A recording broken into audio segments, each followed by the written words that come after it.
अरहन्ताणं नमो अरहन्ताणं नमो अरहन्ताणं। हम स्वास्थ्य चाहते हैं, स्वास्थ्य के विषय में बहुत हमारी चिंता रहती है।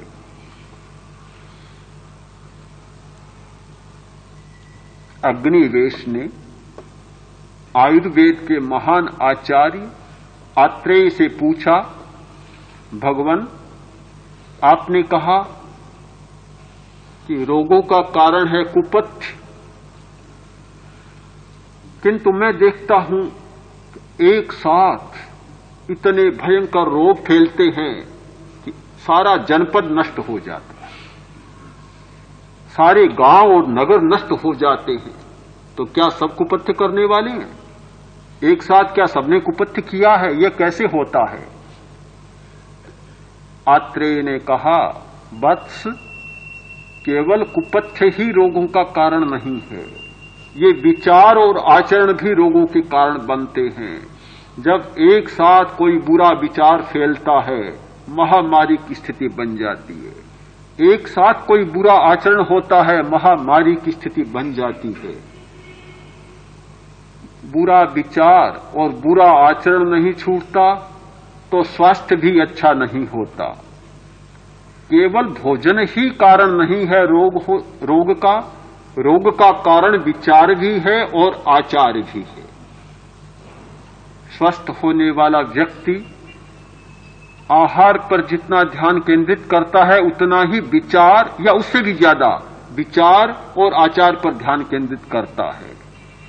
किंतु जब निर्विकल्प चेतना जागती है, तब पता चलता है कि वास्तव में स्वास्थ्य क्या है।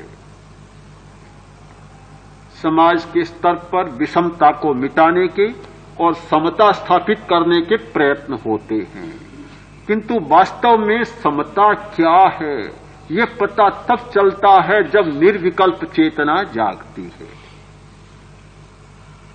निर्विकल्प चेतना का क्षण सचमुच साधना की परम उपलब्धि है। हमारे ये सारे प्रयत्न अभी प्रारंभिक हैं। ये न माने कि रंग का स्पंदन पकड़ में आ गया, शरीर का स्पंदन पकड़ में आ गया, श्वास के कंपनों का सूक्ष्म ज्ञान हो गया, चैतन्य केंद्र के स्पंदन पकड़ में आ गए और बहुत सफल हो गए। यह तो यात्रा का पहला पड़ाव है, पहला पड़ाव। आगे बहुत पड़ाव पार करने हैं और वहां तक पहुंचना है कि इस स्पंदन वाले, कंपन वाले शरीर में, इस इंद्रिय चेतना, मनस चेतना और चित्त की चेतना वाले शरीर में एक ऐसा तत्व भी है जो इन कंपनों से परे है। एक ऐसा तत्व है जो इन स्पंदनों से परे हैं। उस तत्व का साक्षात्कार करना है। जितना जितना निर्विकल्प चेतना का अभ्यास बढ़ेगा, जितने जितने खाली क्षण हम बिता पाएंगे, जितने जितने शून्य रह पाएंगे, उतना ही एक सत्य का, आत्म तत्व का साक्षात्कार होगा। आत्म तत्व के साक्षात्कार की महत्वपूर्ण प्रक्रिया है निर्विकल्प चेतना, और वह हमारे लिए एक अनुपम देन है। इसलिए कि भौतिक जगत में उसका मूल्य नहीं, व्यावहारिक जगत में उसका कोई मूल्य नहीं। इस सीमा पर पहुंचकर ही भौतिक पौद्गलिक जगत या चेतन जगत के अंतर को समझा जा सकता है कि जिस दुनिया में विकल्पों का, विचारों का महत्व है और जिस दुनिया में निर्विचार और निर्विकल्प का महत्व है, सचमुच वे कोई दो प्रकार की दुनिया है। दुनिया एक नहीं है, काल्पनिक नहीं है, बिल्कुल काल्पनिक नहीं है। जब यह निर्विकल्प चेतना जागती है, तब सारी असमाधियां दूर होती। सबसे पहला सुफल होता है अव्यथ चेतना जाती है, उसकी चेतना में व्यथा पैदा नहीं होती। कितना कष्ट शरीर को हो, कितना कष्ट मन को देने वाला हो, कैसी भयंकर परिस्थिति आए, कितनी उलझन आ जाए, कितनी भयंकर समस्या आए, पर उसका चित्त अव्यथ होता है, कोई व्यथा नहीं होती। घटना को जानता है पर व्यथा नहीं होती, कोई असर ही नहीं होता, कोई प्रभाव ही नहीं होता। जैसे मूर्छित व्यक्ति पर सामने घटने वाली घटना का प्रभाव नहीं होता, जैसे सोए हुए व्यक्ति पर सामने घटने वाली घटना का प्रभाव नहीं होता, वैसे ही निर्विकल्प चेतना पुष्ट होने वाले व्यक्ति पर सामने घटने वाली घटना का प्रभाव नहीं होता। कोई भी घटना उसे विचलित नहीं कर पाती, क्षुब्ध नहीं कर पाती, पीड़ित नहीं कर पाती, व्यथित नहीं कर पाती। जान लेता है, कभी भोगता नहीं है। वहां केवल ज्ञाता भाव रहता है, भोक्ता का भाव भी समाप्त हो जाता है। दूसरा सुफल यह होता है कि चेतना असम्मोह स्थिति में चली जाती है, मूढ़ता पैदा नहीं होती। हमारी दुनिया में मूढ़ता पैदा करने वाले बहुत तत्व हैं। आदमी चलता है अच्छा काम करने के लिए, ऐसा सम्मोहन आता है, सम्मोहन, वशीकरण, आदमी सम्मूढ़ बन जाता है, चेतना सम्मोहित हो जाती है। एक शब्द सुना, सम्मोहित हो गया, एक रूप देखा, सम्मोहित हो गया, एक धन दिखा, सम्मोहित हो गया।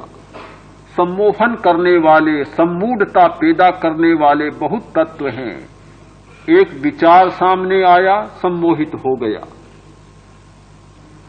ध्यान करने वाले से किसी ने कहा, क्यों फालतू समय लगाते हो, क्यों निकम्मे काम में बैठे हो, जाओ कमाओ खाओ श्रम करो, बहुत अच्छा होगा। फालतू निकम्मे निठल्ले 10 दिन बैठ गए। क्या किया? कोरी आंखें बंद कर ली। क्या हुआ? एक ऐसा विचार आया, आदमी सम्मूढ़ बन गया। सोचा कि मैंने गलती की, सचमुच क्यों आया यहां, क्या मिला? कुछ भी नहीं मिला, सम्मूढ़ हो गया। ये सम्मोहन सारे विकल्प चेतना में जागते रहते हैं, विकल्प आता रहता है और आदमी में मूढ़ता आती रहती है। किंतु निर्विकल्प चेतना जब जाग जाती है, चित्त असम्मूढ़ बन जाता है, सारा सम्मोहन समाप्त हो जाता है। फिर कुछ भी सुने कोई प्रभाव नहीं पड़ता। सन्यासी नया नया बना था, सो रहा था तालाब के पास, उसी गांव का था, बना ही था, सो रहा था। कुछ स्त्रियां पानी लाने के लिए गई, देखा, एक स्त्री बोली, देखो सन्यासी हो गया तो क्या हुआ, अभी सिराने का मोह नहीं छूटा, तो कपड़े का सिराना नहीं मिला तो ईंट का भी दे रखा है, पर मोह कहां छूटा, क्या हुआ सन्यासी बन गया तो बस सम्मूढ़ बन गया। तत्काल ईंट निकाल रख दी। वापस आई, देखा, ईंट निकाल दी। फिर स्त्री बोली, अच्छे सन्यासी बने, थोड़ी सी बात कही, डर गए और ईंट निकाल दी। बोली, महाराज सन्यासी बने हो, घर छोड़ा है पर अभी चित्त नहीं छोड़ा। हम लोग तो यूं ही कहते रहेंगे, क्या हमारे कहे कहे कभी ईंट निकाल दोगे और कभी रख लोगे? कितनी मर्म की बात कही। तो अगर कोई शब्द सुनते हैं और सम्मूढ़ बन जाते हैं तो दुनिया किसी को टिकने नहीं देती। कितना ही अच्छा आप काम करें, लोग ऐसे मिलेंगे कि अच्छे से अच्छे काम को भी खराब बताने वाले मिल जाएंगे। यदि शब्दों के आधार पर, विचारों के आधार पर सम्मूढ़ बनते रहेंगे तो फिर जीने का अधिकार ही प्राप्त नहीं होगा। किंतु जब निर्विकल्प चेतना जाग जाती है तो उस विकल्प का असर नहीं होता, आदमी मूढ़ नहीं बनता। तीसरा सुफल यह होता है कि विवेक चेतना जाग जाती है। निर्विकल्प चेतना का विकास जैसे जैसे होता है, विवेक की चेतना जाग जाती है, उसे स्पष्ट दिखने लग जाता है कि यह छाछ है और यह मक्खन है, यह खली है और यह तेल है, यह शरीर है और यह आत्मा है, यह चैतन्य है। आत्मा का और पुद्गल का स्पष्ट विवेक हो जाता है, विवेक की स्पष्ट चेतना जाग जाती है। चौथा सुफल यह होता है कि जब विवेक की चेतना जागती है तो व्युत्सर्ग की क्षमता बढ़ जाती है, विसर्जन की क्षमता बढ़ जाती है, छोड़ने की ताकत बढ़ जाती है। फिर छोड़ने में संकोच नहीं होता, चाहे शरीर हो,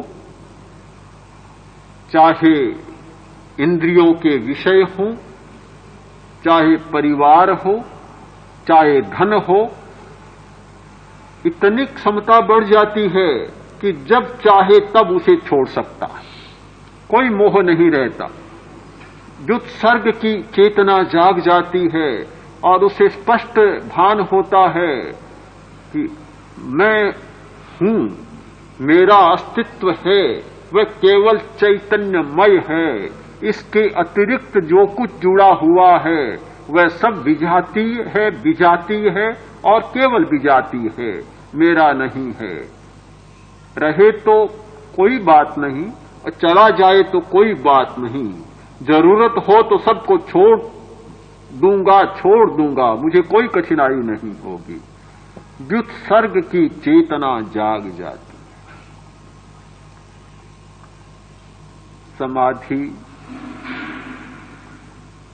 का पहला बिंदु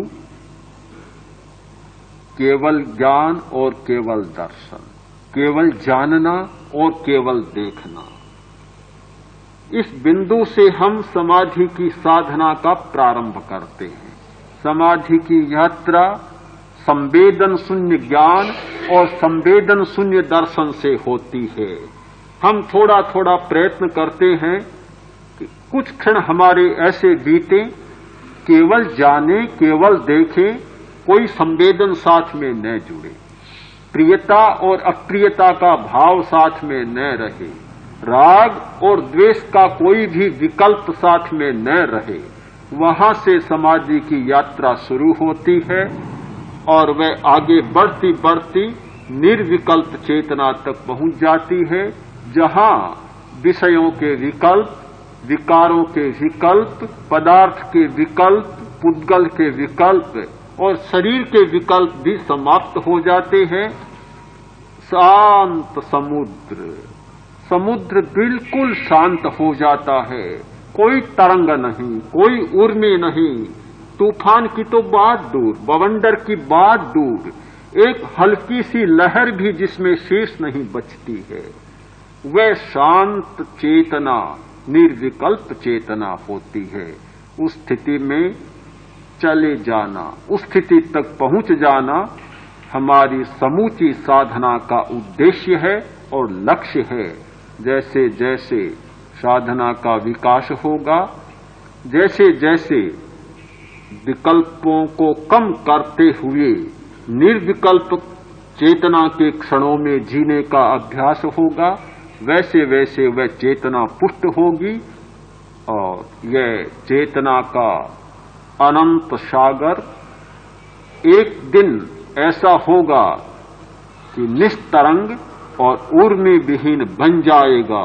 उस स्थिति में उस परम सत्य का साक्षात्कार होगा जिसके लिए हजारों हजारों लोग सदा उत्सुक रहते हैं और जिसकी साधना के लिए प्रश्न होता रहता है, आत्मा का साक्षात्कार कैसे हो, परमात्मा का साक्षात्कार कैसे हो, परम सत्य का साक्षात्कार कैसे हो। यह प्रश्न किसी शाब्दिक उत्तर के द्वारा समाहित नहीं होगा, ये प्रश्न शब्दातीत चेतना के जागने पर ही समाहित हो।